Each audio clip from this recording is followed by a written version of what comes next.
Посмотрите на эти лица так называемой новой элиты Республики Саха. Вот это Георгий Куркутов, руководитель республиканского оперштаба «Вместе к победе». То ли пьяным, то ли укуренным он разъезжал на такси по Якутску, потому что был не в состоянии назвать свой адрес, и в итоге отказался расплачиваться.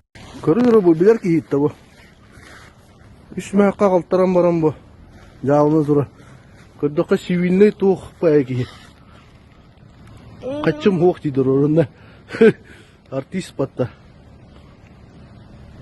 Хаятында. Төттөр бар булната. Киролов тымсына. Мадут. Казалось бы, мэр Женя, этот борец с элитным алкоголем, должен был публично осудить и метафорично выпороть Куркутова. Но он промолчал. Более того, за алкаша вступились директор радиовещания НВК Саха Николай Бястинов и директор молодежного центра «Патриот» Сулустан Заболоцкий. И вообще, Георгий Сергеевич ничего такого не сделал. Никого не убил, никого не избил, ничего не поломал, пьяным не ездил.